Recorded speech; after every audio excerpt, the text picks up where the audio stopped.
اس وقت دنیا میں دو فتنے بہت عظیم ہیں اور بدقسمتی سے دونوں کو بڑا فروغ حاصل ہو رہا ہے، اور دونوں کا تعلق حضور صلی اللہ علیہ وسلم کی شخصیت سے۔ ایک ہے ختم نبوت کی مہر توڑنے والا فتنہ، نئی نبوت کا دعویٰ۔ یہ ہمارے اس دور میں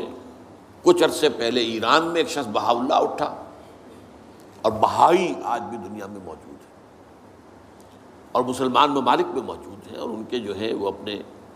دفاتر ہوتے ہیں، ان کے جو ہے لائبریریز ہوتی ہیں، ان کے ریڈنگ رومز ہوتے ہیں، اور ویسٹ میں تو بہت بہاء اللہ بہائی، یہاں تو آپ زیادہ واقف نہیں۔ لیکن اس کے بعد جو بہت بڑا فتنہ اس وقت ہے،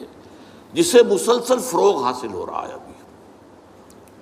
اور اسے وہ اپنی صداقت کے دلیل کے طور پر استعمال کر رہے ہیں، کیونکہ پوری مغربی دنیا ان کے پشت پر ہے، وہ ہے قادیانیت کا فتنہ۔ پوری مغربی دنیا، آج آپ کو معلوم ہے پورا مغرب لفظ جہاد سے کانپتا ہے، جہاد کو گالی بنا دیا، جہادسٹ۔ یہ گویا کہ ان کے نزدیک کسی کو کنڈیم کرنا ہو تو جہادسٹ ہے یہ۔ تو یہ جہاد، اس جہاد یعنی قتال کی نفی کی تھی غلام احمد قادیانی نے، اسی لیے انگریزوں کا چہیتا بنا تھا، اس لیے کہ ظاہر بات ہے کہ ہندوستان میں انگریز آ تو گیا تھا، لیکن اس نے یہ نوٹ کر لیا تھا کہ مسلمانوں کے اندر تو جراثیم موجود ہے بغاوت کے، مسلمانوں نے دل سے ہمیں تسلیم نہیں کیا۔ اس کی وجوہات تھی، ایک بات تو یہ تھی کہ مسلمانوں سے تو تم نے حکومت چھینی، ہندو تو پہلے مسلمان کا غلام تھا، اب تمہارا ہو گیا۔ تو ہندو کے لیے تو معاملہ چینج آف ماسٹرز کا تھا، آقا بدل گئے، یہ تو نہیں کہ وہ حاکم سے محکوم بنایا گیا ہو۔ جبکہ مسلمان حاکم سے محکوم بنائے گئے تو ان کے اندر تو لازماً ایک بدلہ لینے کا جذبہ، انتقام کا جذبہ، اپنا کھویا ہوا مقام حاصل کرنے کا جذبہ جو ہے وہ موجود تھا۔ چنانچہ یہی وجہ ہے کہ حضرت سید احمد شہید بریلوی رحمۃ اللہ علیہ کی تحریک چلی، اگرچہ بہرحال مشیت ایز دی اور کچھ ان کی بھی اجتہادی غلطی سے وہ ناکام ہو گئے، دنیاوی اعتبار سے بالا کوٹ میں شہید ہو گئے، لیکن یہ ہے کہ اس نے ایک سور پھونک دیا تھا مسلمانوں کے اندر جہاد کا۔ ان کے بعد بھی طویل عرصے تک اس علاقے کے اندر انگریزوں کے خلاف جو ہے وہ جہاد جاری رہا ہے، مسلسل جاری رہا ہے۔ اور اس کے بعد آپ کو معلوم ہے کتنے ہی علماء تھے جو پھانسی چڑھائے گئے ہیں، جن کو جو ہے کالا پانی بھیجا گیا ہے کہ علماء نے اس کو جو ہے دارالحرب قرار دے دیا، اور دارالحرب کے اندر رہتے ہوئے مسلمان کے لیے فرض ہوتا ہے کہ وہ اس دارالحرب کو جو دارالاسلام بنانے کی جدوجہد کرے۔ یہی وجہ ہے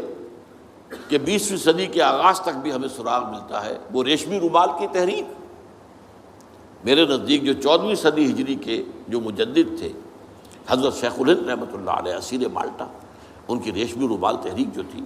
وہ یہی تھی، ایک تدبیر تھی، بہرحال وہ نہیں چلی، ناکام ہو گئی، یہ دوسری بات ہے۔ تدبیر یہ تھی کہ ادھر ترکوں سے کہا جائے اس وقت تک ابھی خلافت عثمانیت باقی تھی،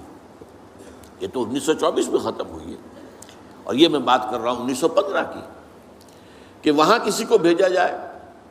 کہ ادھر سے ترک جو ہے وہ حملہ آور و افواج آئیں، اور ادھر افغانستان بھیجا جائے کسی کو، وہاں سے افغانستان سے مسلمان حملہ کریں اور ادھر اندر سے ہم بغاوت کریں تو انگریز کو یہاں سے اٹھا کر پھینک دیں۔ لیکن بات جو تھی، پھر میں کہوں گا مشیت ایسی کا بھی معاملہ ہوتا ہے۔ حضرت شیخ الہند خود گئے تھے ترکی سے مدد لینے کے لیے، پہلے وہاں حجاز گئے، اس لیے کہ حجاز میں ابھی مدینہ منورہ میں ترک گورنر موجود تھا، ابھی جو ہے وہ شریف حسین جو تھا جس نے بغاوت کی تھی ترکوں کے خلاف، مکے پر تو اس کا قبضہ تھا، مدینے پر نہیں تھا، تو وہاں گورنر جو ہے ترکی کے خلافت عثمانیہ کے موجود تھے، ان سے ملاقات کی اور آگے جانے کا فیصلہ بھی تھا۔ لیکن اسی اثناء میں مخبری ہو گئی، اور شریف حسین والی مکہ نے، جس کی یہ نسل ابھی تک چل رہی ہے، یہ جو اردن کا بادشاہ بیٹھا ہوا یہ اسی کا پڑ پوتا سمجھ لیجئے، یا پڑ پوتا یا سگڑ پوتا، یہ وہ نسل ہے ہاشمی، ہاشمائٹ۔ تو اس نے حضرت شیخ الہند کو گرفتار کر کے اور چاندی کی تشتری میں رکھ کر انگریز کو پیش کر دیا، یہ آپ کا باغی یہاں پر آ کر اور آپ کے خلاف سازشیں کر رہا ہے۔ اور دیکھیے انگریز انہیں کہاں لے گیا، مالٹا، میڈیٹرینین سی کا ایک جزیرہ، بحیرہ روم کا، آخر ہندوستان میں بھی تو واپس لا سکتا تھا، ہندوستان کی کسی جیل میں نہیں۔ اقبال کے نفس سے ہے لالے کی آگ تیز، ایسے غزل سرا کو چمن سے نکال دو، تو وہاں رکھا ہے انہیں 4 سال وہاں پر وہ، اور ٹی وی جو ہے وہ اپنی آخری حد کو پہنچی ہے تو چھوڑا ہے کہ ہماری اگر قید کے اندر یہ انتقال ہو گیا ان کا تو پھر طوفان اٹھ جائے گا۔ تو ایک فتنہ تو یہ ہے جو ختم نبوت کا، چونکہ اس قتال کے خلاف فتویٰ دیا تھا، دین کے لیے حرام ہے اب دوستو قتال، قتال فی سبیل اللہ ختم ہو گیا، لہذا انگریزوں نے ان کا چہیتا بنا، ان کا فتنے، آج بھی پورا ویسٹ جو ہے یورپ میں، امریکہ میں، انگلینڈ میں آج کل ان کا مرکز ہے، اور ان کے خطبے جو ہیں اس کے امام جو کہلاتا ہے خلیفہ، وہ آپ کو معلوم ہے کہ وہ سیٹلائٹس کے اوپر جو ہے وہ نشر ہوتا ہے۔ دوسرا فتنہ جو ہے جو اپنی تاثیر کے اعتبار سے اس پہلو سے اس سے بھی زیادہ خطرناک ہے کہ وہ زیادہ پھیل رہا ہے اور اس کا ادراک اور احساس نہیں ہے۔ ختم نبوت کا معاملہ تو ایسا ہے جو اتنا واضح ہے، کسی کا نبوت کا دعویٰ کرنا اتنا واضح ہے کہ ہر مسلمان سمجھ لے گا کہ واقعی وہ تو دائرہ اسلام سے خارج ہو گئے، اور جو اسے مانے وہ دائرہ اسلام سے خارج۔ چنانچہ یہ فیصلہ جو ہے ہمارے ہاں آپ کو معلوم ہے سرکاری سطح پر، حکومتی سطح پر، ریاست کی سطح پر، پارلیمنٹ نے طے کیا کہ قادیانی خواہ وہ ربوائی ہے اصل قادیانی، خواہ وہ لاہوری ہے جو لاہوری احمدی اپنے آپ کو کہتے ہیں، وہ دونوں دائرہ اسلام سے خارج ہیں۔ لیکن یہ دوسرا فتنہ وہ ہے کہ جو اندر ہی اندر جیسے دیمک جو ہے لکڑی کو کھا جاتی ہے، ان کا یہ فتنہ ہے انکار حدیث کا فتنہ۔ قرآن مانیں گے، قرآن کو سمجھیں گے، حدیث ہاں ٹھیک ہے، حدیث اپنی جگہ ہے، اس میں اخلاقی تعلیمات جو ہیں ان کو ہم سر سے سینے سے لگائیں گے،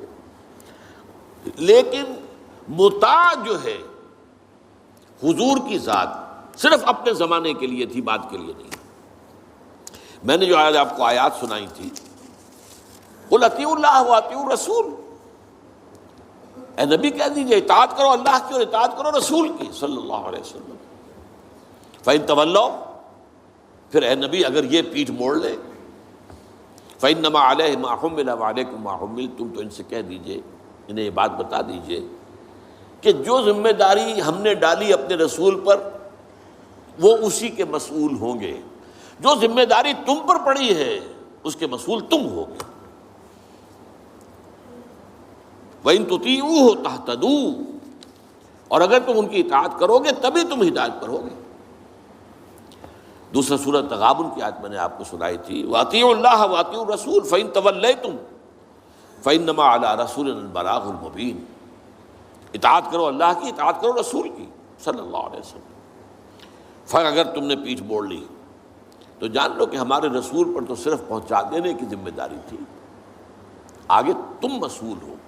کہ تم تک جو پہنچا دیا گیا تھا پیغام تم نے اسے قبول کیوں نہیں کیا۔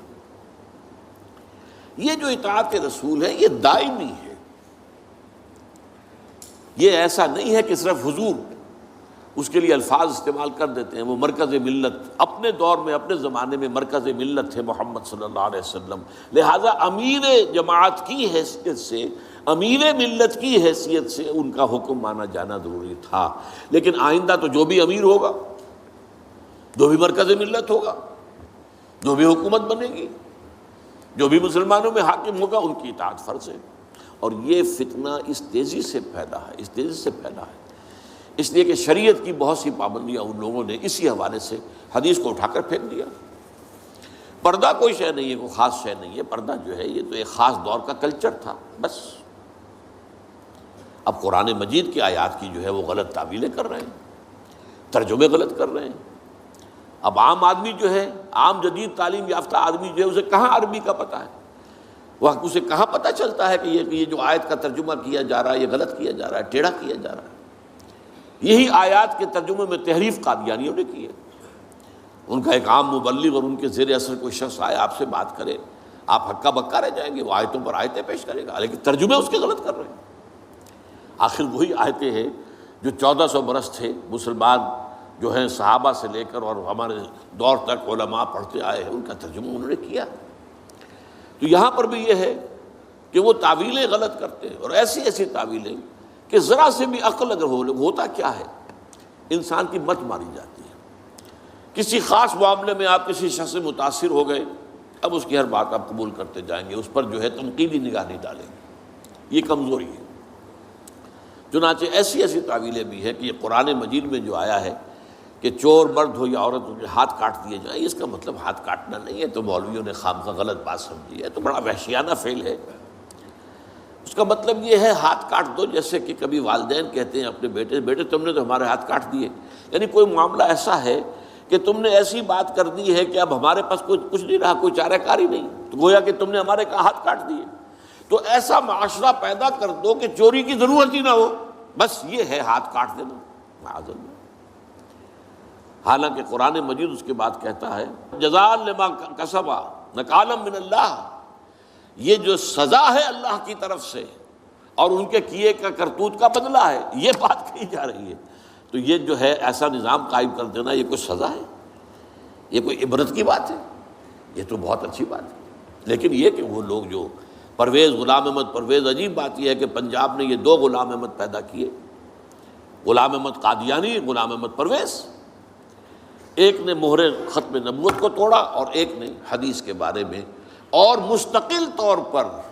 سنت رسول کو شریعت کے بنیاد ہونے کی حیثیت سے چیلنج کر دیا۔ اور یہ فتنہ میں آپ سے عرض کر رہا ہوں، آج چونکہ جیسے قادیانیوں کو پوری مغرب کی سپورٹ ہے، ایسے اس فتنے کو بھی، کیونکہ وہ کلیش آف سویلائزیشن میں اسلامی تہذیب کو ختم کرنے کے درپے ہو گئے ہیں، اور اسلامی تہذیب کا اور شریعت کا دار و مدار اکثر و بیشتر تو حدیث پر ہے، سنت پر ہے، لہذا وہ دین کی جڑ کاٹنے کے لیے یہ جو انکار حدیث کا فتنہ، یہ استخفاف حدیث کا فتنہ ہے، اس کو سپورٹ کر رہے ہیں۔ اور رینڈ کارپوریشن کی جو سفارشات ہیں ان میں شامل تھا یہ کہ ایسے ماڈرنسٹ کہ جو اسلام کی ایسی تعبیریں کریں جو ہماری تہذیب کے ساتھ مماثل ہو جائیں، تو ان کو سپورٹ کیا جائے اور انہیں خاص طور پر الیکٹرانک میڈیا پر انہیں ایکسپوجر دیا جائے، اور آج یہ ہو رہا ہے پاکستان میں بڑے پیمانے پر۔ تو یہ جو ہے اس اعتبار سے آج زیادہ ضرورت ہے کہ ہم حدیث نبوی کا مطالعہ کریں، تاکہ اس کی عظمت جو ہے وہ ہمارے دلوں میں جاگزیں ہو جائے، اور حضور صلی اللہ علیہ وسلم کے ساتھ ایک محبت کا اشتوا جو ہے رشتہ مضبوط ہو جائے۔